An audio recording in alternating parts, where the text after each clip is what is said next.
Sashen Hausa na BBC ke magana a kan mita 13 da tashoshin FM a wasu kasashen Afirka har ma da shafinmu na intanet bbchausa.com. Zulaiha Abubakar ke muku sallama cikin shirinmu na karfe 3 daidai agogon Najeriya da Nijar wato bi daidai agogon GMT da Ghana.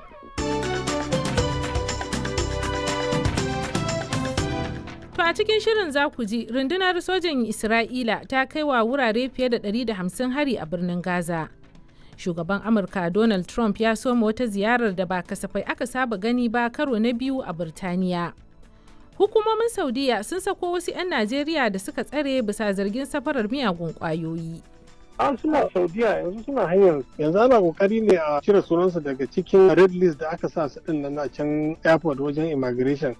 A jamhuriyar Nijar kuwa kasashen kungiyar haɗin kan Sahel IES ne suka sanar da shirinsu na fita daga kotun hukunta manyan laifuka ta duniya ICC. To ko me ya sanya su ɗaukar wannan ƙuduri? Kasashen gana mu sun daɗe ba su yi ta daga cikin wannan abun tun da kowa ya yi imani a cikin bangon duniya ga wannan wuri ya zamanto hoge ne da ake amfani da shi a kuntata ma waɗanda ake ganin kamar suna iya zama barazana ga sauran mutane a cikin bangon duniya.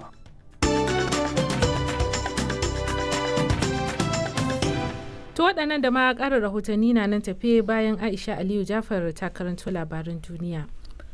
Rundunar sojin Isra'ila ta ce ta kai hari kan wurare fiye da 150 a birnin Gaza tun bayan kaddamar da wani sabon gagarumin farmaki ta ƙasa a jiya Talata. Isra'ila ta ce burinta shine kwace ikon baki ɗaya birnin. Rundunar sojin ta ce ta buɗe wata sabuwar hanya ga mazauna birnin da ke son tserewa yakin. Asibitoci a yankin sun ce mutane fiye da 50 aka kashe a yau Laraba, akasarinsu a arewacin birnin. People in the city say that they can hear the loud sounds. Wakilar BBC ta ce mutanen da ke cikin birnin sun ce suna iya jiyo karar abubuwa masu fashewa da kuma gine-ginen da ke rugujewa a wajen birnin. Rahotanni sun bayyana cewa wani asibitin ƙwararru da ke baiwa yara marasa lafiya kulawa ya lalace bayan an kai wa ginin hari sau 3. Fafaroma Liyo ya bayyana goyon bayansa ga al'ummar Gaza inda ya ce an sake tilastawa fararen hula barin gidajensu tare da yin rayuwa cikin wani yanayi mara kyau. A jawabinsa na mako-mako a fadar Vatican, Fafaroma ya nuna goyon bayansa ga dukkanin fararen hula da ke ci gaba da rayuwa cikin tsoro da fargaba. Ya ce kowane ɗan adam na da martabar da ya kamata a mutunta kuma a kare. Ya kuma nanata kiran da ya yi na tsagaita wuta tare da sakin waɗanda ake rike da su da kuma cimma maslahar diflomasiyya. Hukumar Tarayyar Turai ta amince da wata shawarar dakatar da yarjejeniyar kasuwancinta da Isra'ila tare da kakaba takunkumai kan mambobin gwamnati masu tsatsauran ra'ayi. Kwamishinan harkokin kasuwanci na kungiyar Tarayyar Turai ya ce shawarar ya zo a daidai lokacin da ya kamata idan aka yi la'akari da matsalar jin kai da ake fama da ita a Gaza. Idan kasashe mambobin tarayyar suka amince, hakan na nufin kayayyakin Isra'ila da ake shigar da su za su rasa fifikon da suke samu a kasuwannin tarayyar Turai. Ministan harkokin wajen Isra'ila Gideon Sa'ar ya Allah wadai da shawarar kuma ya gargaɗin cewa Isra'ila za ta ɗauki matakin ramuwa. Labaran duniyar na zuwa muku ne daga sashen Hausa na BBC. Shugaban Amurka Donald Trump ya soma wata ziyara da ba kasafai aka saba gani ba a karo na biyu a Birtaniya. Sai dai kuma ziyara ce da ba komai za a yi a bainar jama'a ba.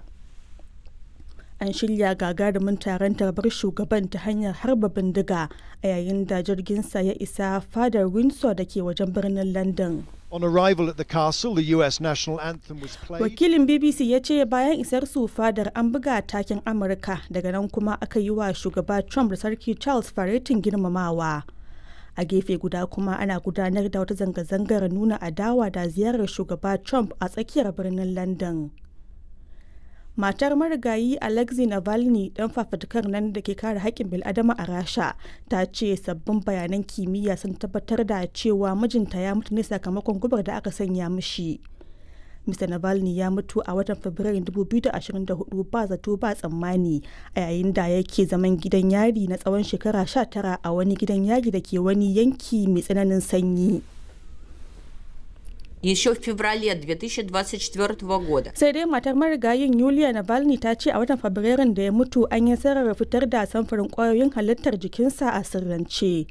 A cikin wani bidiyo da ta wallafa ta ce an gwada kwayoyin halittar a dakunan gwaje-gwaje a kasashe biyu kuma dukkaninsu sun tabbatar cewa guba ce ta kashe shi. To ƙarshen labaran duniyar kenan daga sashen Hausa na BBC. A gaishe da Aisha Aliyu Jafar da labaran duniya.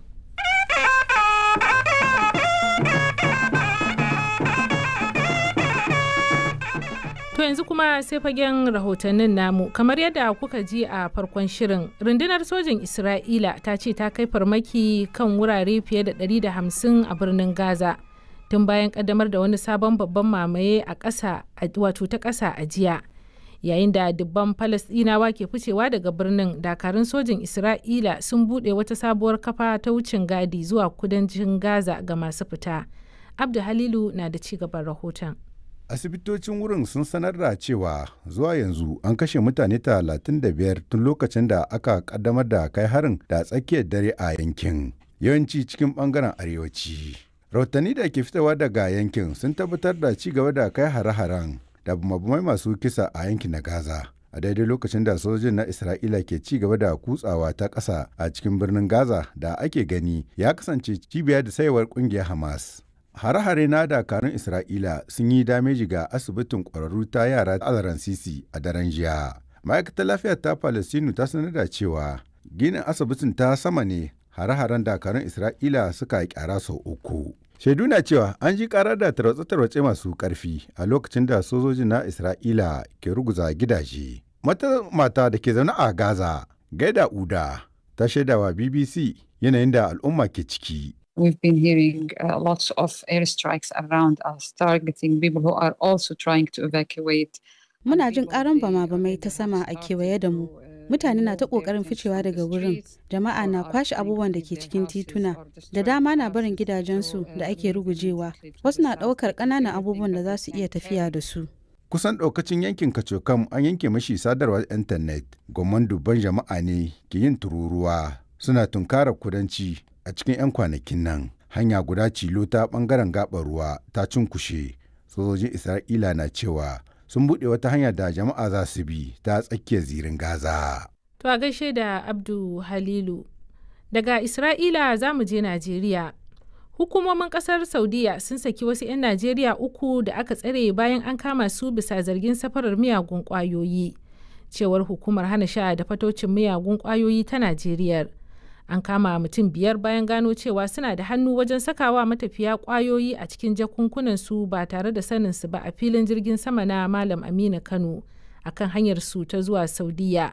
Daga Kano ga ƙarin bayanin da Zahardin Lawan ya aiko mana. Hukumar ta NDLA ta bayyana cewa sakamakon tattaunawa da hukumomin Saudiya tare da gabatar musu da hujjoji ne yasa aka saki mutanen 3 waɗanda suka hada da Maryam Hussaina Abdullahi da Bahijja Abdullahi Aminu da kuma Abdulhamid Sadiq waɗanda suka isa ƙasar Saudiya ranar 6 ga watan jiya don yin aikin umra. Dr. Abdul Ibrahim shine mataimakin babban kwamandan hukumar a Najeriya. Dama can watanni 2 da suka wuce shi shugaban hukumar Janar Buwa Marwa ya yi yarjejeniya da hukumar kama masu shaye-shayen kwayoyi da kansu na Saudiya kan cewa idan an kama irin waɗannan mutanen waɗanda ba su yi laifi ba za a mana. To shi ne ya tanaji duk abubuwan bayani da ya kamata da CCTV da sauran takardu na musamman aka nuna musu. Kuma jami'an masu aikin jirgin Ethiopian Airlines waɗanda suka haɗa baki suka sama mutanen nan kwaya. To wannan an nuna musu sun gani cewa waɗannan mutanen ba su ke da kwayan ba. Sannan kuma da sauran wasu abubuwa da yawa da namu na bincike da muka gano. Sannan kuma da su mutanen da muka kakkama daga shi Muhammad Bello Karaman da kuma ma'aikatan jirgin da muka kama duk mun nuna musu duk gashi mun kama. Kuma ya zauna ya mitin da su a Saudiya musamman saboda waɗannan. Dalilin zuwa shi din shine yasa aka saka mana waɗannan mutanen guda 3 waɗanda kamar da ka sani ba su ne masu kwayan ba an manna masa ne a kan. To ko ina waɗannan mutane suke bayan an sake su?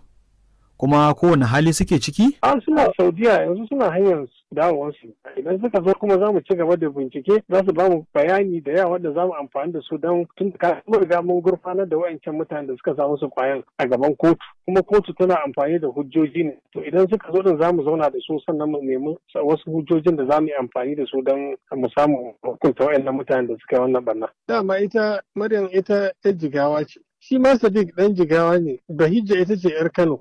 To kamar a Kano za su sauka ko a Abuja haka? A'a dama da Kano suka tashi to ta nan za su sauka. Yanzu ana kokari ne a cire sunansu daga cikin abin na red list da aka sa su din nan a can airport wajen immigration. Kaga in ba a cire ba idan suka je can airport za a sake dawowa da su da koma da su baya. So ana fatan yau in Allah da ila a cire sunansu daga cikin waɗanda dama aka sa a watch list. Wasu gungun masu safarar miyagun ƙwayoyi 5 ne da ke aiki a filin jirgin sama na Malam Aminu Kano.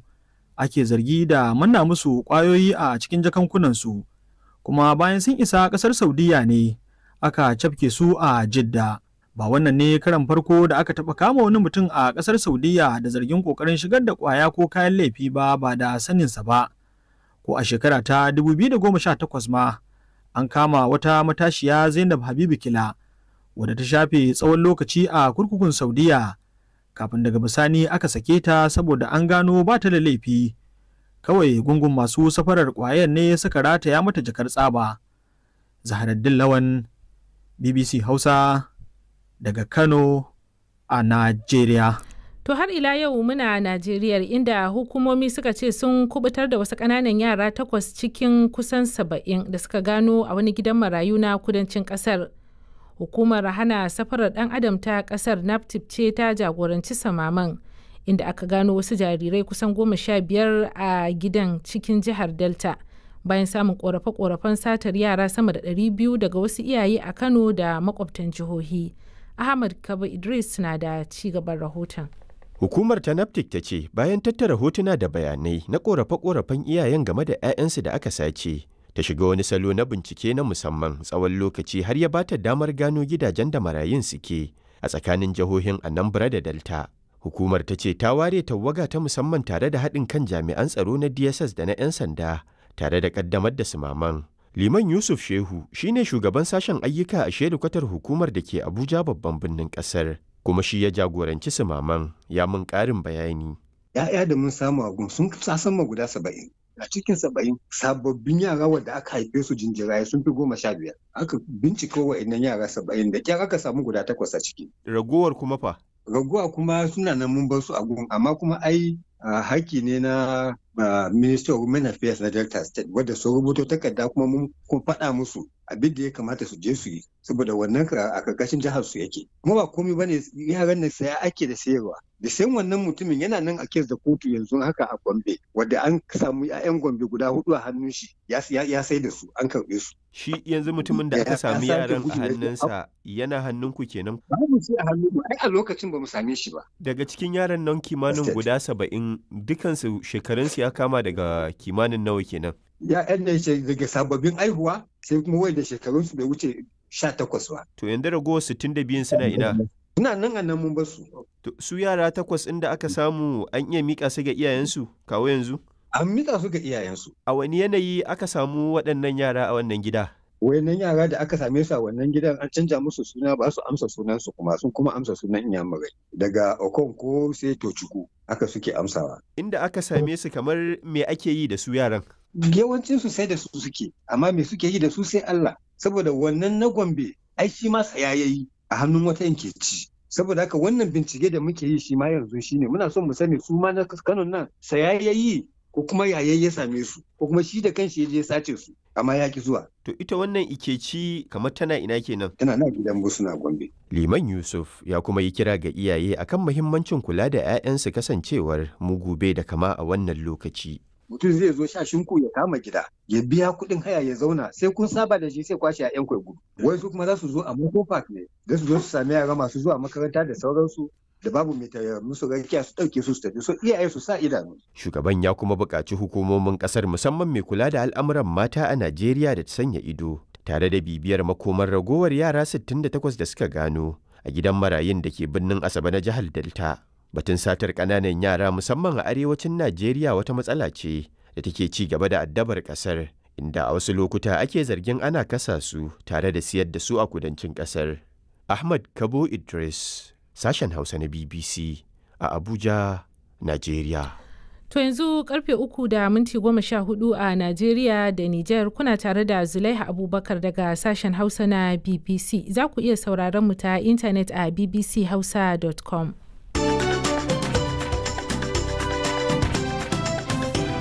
To gaba cikin shirin za mu sake komawa Najeriya don jin yadda hukumomi suka kama wani kwamandan kungiyar IPOB mai rajin ɓallewa daga Najeriya. Yanzu kuwa za mu je jamhuriyar Nijar. Kasashen kungiyar IES sun bayyana aniyar fita daga kotun hukunta manyan laifuka ta duniya ICC tare da maye gurbinta da kotun kasashen IES da za ta rika hukunta manyan laifuka ciki har da na ta'addanci. Wannan na cikin matakan da ministocin shari'a na kasashen IES ɗin suka cimma yayin wani taro a birnin Yamai. Taron da ya mai da hankali ne kan sabbin matakan karfafa tsarin shari'a da 'yancin ɗan adam na haɗin gwiwa a tsakanin kasashen Nijar da Burkina Faso da Mali. Ga rahoton Cima'ila Isufu. Ministocin shari'a na kasashen kungiyar haɗin kan yankin Sahel kin IOS ne suka tattauna kan tsarin ficewar daga kotun hukunta manyan laifuka ta duniya ICC ko CPI. Makaddashin Firaminista Ministan cikin gida ta Nijar Janar Muhammad Tombani ya bayyana cewa kasashen na IOS na tunanin sake bayyana matsayinsu kan yarjejeniyar Rome da ta kafa kotun hukunta manyan laifuka ta ƙasa da ƙasa. Matakin da 'yan ƙasar da dama suka yaba da shi suna cewa kasashen gana mu sun daɗe ba su yi ta daga cikin wani abun tunda kowa ya yi imani a cikin bangon duniya ga wannan wuri san rai ne ake, wannan wuri ya zamanto hoge ne da ake amfani da shi a kuntata ma waɗanda ake ganin kamar suna iya zama barazana ga sauran mutane a cikin bangon duniya wanda suke iya faɗa ma duniya gaskiya musu abin da ke da koyi. Abu ne na so da yarda, in ka ga abu yana gyara ka ka tahi, in ka ga bai gyara ka kuma ka jaye. Mun ji daɗin wannan mataki da aka ɗauka. Duk abin da yau cikin wagga tahiya ta Confederation IAS yake kare mutuncin mun raida da shi, Allah ya ba mu ƙarfin gwiwa na cewa duk abin da ba daidai ba za mu raida da shi ba, kuma waɗanga shigabin ne tunda su ne sun nuna yau duk abin da ya kamata a yi suna iya yin shi, kenan su jajirce, 'yan ƙasashenmu su jajirce.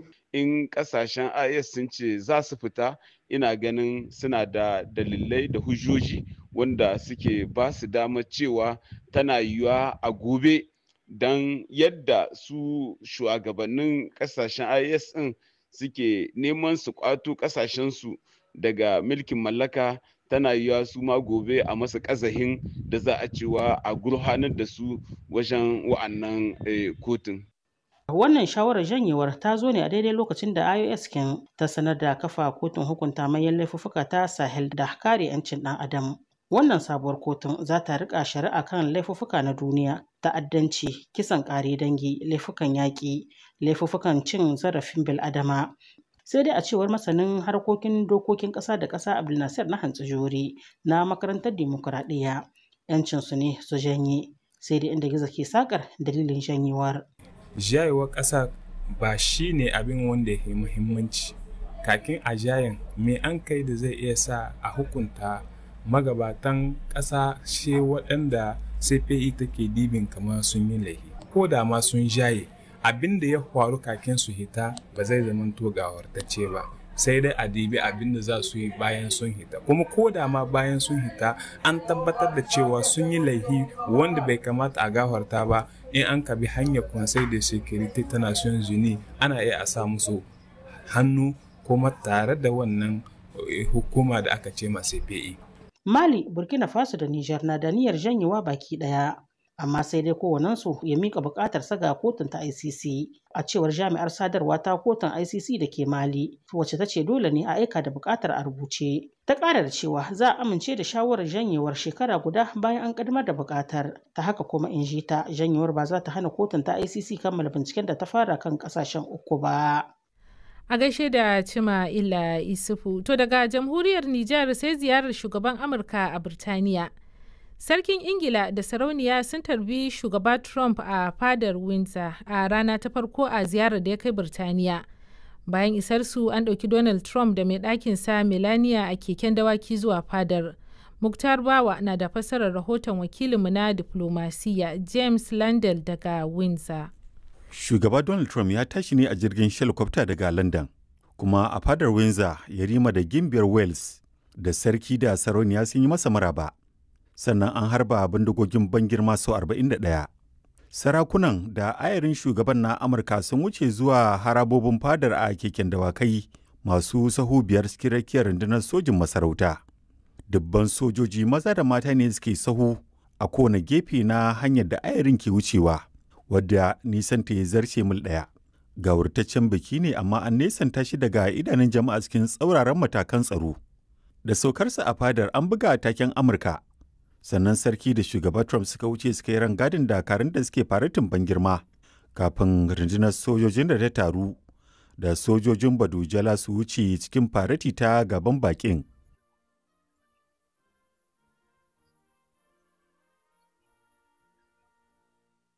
A wani mataki na biyewa abin da Trump ke so game da al'amuran nuna ƙasaita, ma'aikatar tsaron Birtaniya ta ce wannan shine bikin soja na maraba da aka taɓa yi ga wani bako da ya kawo ziyarar ƙasa a tarihi. Wata majiyar masarauta ta ce muna biyo yarima ne mu sha kiɗa.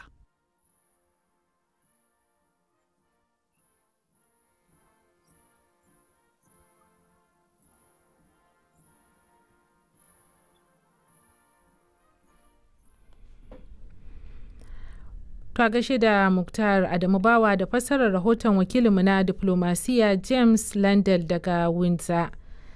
To daga ziyarar Trump a Birtaniya za mu je kasar Masar. Jami'an kasar na neman wata sarkar zinare mai ɗimbin tarihi wadda aka ba da rahoton ta ɓata a wani gidan tarihi a birnin Alkahira. Ma'aikatar kula da tsaffin kayan tarihi ta ce sarkar zinaren na da alaka da sarki Amin Mope na daular Masar ta 21 sama da shekara 3000 a baya. Ga Abda Halilu da ƙarin bayani. Munduwar ko kuma mundun da ake cewa an sarrafa shi da zinariya ko kuma zinare da duwatsu ko kuma tsakiya na da tsadar gaske. Ƙwararru ta ɓangaren adana kayayyakin tarihi sun sanar da cewa bacewar wannan munduwa wata babba asara ce. Duka kayayyaki ne da ake ƙoƙari kan ayyukan farfaɗo da martabar gidan aje kayayyakin tarihin. To sai dai jami'ai ba su tabbatar ba da yaushe ne aka ga wannan munduwa gani na ƙarshe. An haramta wa kafofin watsa labarai na cikin gida yaɗa labarin a lokacin da ake gudanar da bincike kan wannan lamari. Wannan magana ta sata munduwa ta fito ne a cikin mujallar Paris Natural History Museum, wata mujalla ta ƙasar Faransa da ke sa ido kan lamuran kayan tarihi da na gargajiya, da ta ambato satar samfurin zinaren ko zinariyar mai darajar dubban ɗaruruwan daloli. Wannan lamari da ya faru ya ƙara kawo haske akan yadda ake ƙara samun sata kayan arzikin al'adu. To a gaishe da Abdu Halilu, za mu sake komawa Najeriya. Rundunar sojojin kasar ta ce ta cafke Ifeanyi Eze Okorenta wanda aka yi wa lakabi da Gentle da Yahoo. Ya kasance ɗaya daga cikin manyan kwamandojin kungiyar IPOB mai neman ɓallewa daga Najeriya. A yayin farmakin dai sun kwato makamai da suka hada da bindigogi kirar turai da albarusai da kuma kakin sojoji da na 'yan sanda. Wakilinmu na Legas Umar Shehu Eliman ya aiko da wannan rahoto. Kama kasuwar gomin jagoran 'yan kungiyar IPOB mai neman ɓallewa daga Najeriya dai ya zo a jihar Imo, kuma ya zama babban koma baya ga kungiyar ta IPOB da kuma reshinta masu ɗauke da makamai wato Eastern Security Network. Wannan aiki ya zo ƙarƙashin jagorancin rundunar soji ta 34 tare da haɗin gwiwar wasu jami'an tsaro wanda ya zo da kama Ifeanyi Eze Okorenta. Wannan kame dai na zuwa ne a daidai lokacin da ake ta fama ta barbarewar tsaro a yankin musamman biyo bayan kama Nnamdi Kanu shugaban kungiyar IPOB. Aikin wanda ya gudana a Aku Ehobe, karamar hukumar Okigwe, ya yi sanadin kwato rumbun makamai da kayayyaki waɗannan sun hada da bindigar ƙira turai da harsasai na musamman 120 da ƙarin harsasai daban-daban. Akwai wayoyin hannu 6 da tufafin sojoji da na 'yan sanda da tutar ƙasar Jamus. Rundunar sojan da bata tsaya ga jihar Imo kaɗai ba. Sojojin sun gudanar da ayyukan haɗin gwiwa a jihohin Adamawa da Katsina da Kogi, inda suka ceto mutane 11 da aka yi garkuwa da su. Haka kuma an kashe 'yan ta'adda 2 a Katsina tare da kwato bindiga kirar AK-47. Rahotanni sun nuna har yanzu dai al'amuran tsaro a yankin kudu maso gabashin Najeriya na ci gaba da yi wa al'ummar yankin babbar barazana. Sakamakon kokarin da kungiyar 'yan aware suke yi na ballewa tare da kafa kasar Biafra da ke a shiyar kudu maso gabashin kasar da ke da rinjayen kabilar Igbo. Kawo wannan lokaci dai ana ci gaba da yi wa Nnamdi Kanu shari'a kan zargin cin amanar ƙasa bayan kama shi da kuma dawo da shi Najeriya daga ƙasar Kenya. Umar Shehu Elleman, BBC Hausa daga Lagos a Najeriya. To daga Najeriya za mu koma makociyarta jamhuriyar Nijar, inda wasu mutane sama da 20 ne suka rasa rayukansu ta dalilin wani mummunan hari da wasu mutane dauke da makamai suka kai musu a yayin da suke zaman bikin suna a wani gari da ake kira ta Kubat. Hare-hare kan farar hula a yankin Tilaberi na tada hankalin al'ummomi da ke kira ga hukumomi da su dubi wannan matsala. Ga rahoton Cima Illa Isufu. Yankin Walam na jihar Talabiri ya sake fadawa tashin hankali ko ranar Litinin kin da ta gabata wasu mutane da ba a san ko su wane ne ba suka farma ƙauyen Takubbat, lamarin da ya haddasa mummunar barna tare da jefa iyalai cikin makoki da kufai. Rahotannin da suka hito daga inda lamarin ya faru sun bayyana cewa a ranar Litinin 15 ga wannan wata na Satumba 2025 wasu mutane dauke da makamai sun kai hari ƙauyen na Takubbat, wanda ke da tazarar kilomita 80 daga Walam da kuma kilomita 60 daga Tondikiwindi. A lokacin da mutanen ƙauyen ke gudanar da bikin suna, maharan suka isa inda suka buɗe wuta kan mahalarta taron bikin. Sun yaɗa mutuwa da firgici, inda suka kashe mutane 15 a nan take. Bayan haka kuma an kashe kuma wasu mutanen ƙauyen guda 7 a yankin, wanda ya kawo adadin waɗanda suka mutu ya kai 22, waɗanda ba su ji ba su gani ba kamar yadda rahoton ya bayyana. Mutuwar fararen hula a wannan yankin dai na Talabiri na neman zama ruwan dare, inda kowace sahiya ake samun rahotannin har-hare da ke sandiyar hallakar mazauna yankunan da dama, duka da ƙoƙari da kuma jajircewar jami'an tsaro. Irin waɗannan har-hare na ci gaba da faruwa cikin sauƙi. Ko a makon da ya gabata, ƙungiyar ƙasa da ƙasa ta kare haƙƙin bil'adama ta Human Rights Watch ta kira ga hukumomin ƙasar ta jamhuriyar Nijar da su ƙara ɗaukar matakai don kare al'ummomi mazauna yankunan da ke fama da matsalar tsaro a yankin na Talabiri, inda ƙungiyar ta koka da mutuwar fararen hula akalla 127 a cikin 'yan watanni. Ƙungiyoyin jihadi sun kuma lalata makarantu da wuraren ibada tare da sanya tsauraran matakai kan 'yancin mutane bisa fasarar da suke yi ma musulunci. To a gaishe da Cima Illa Isufu.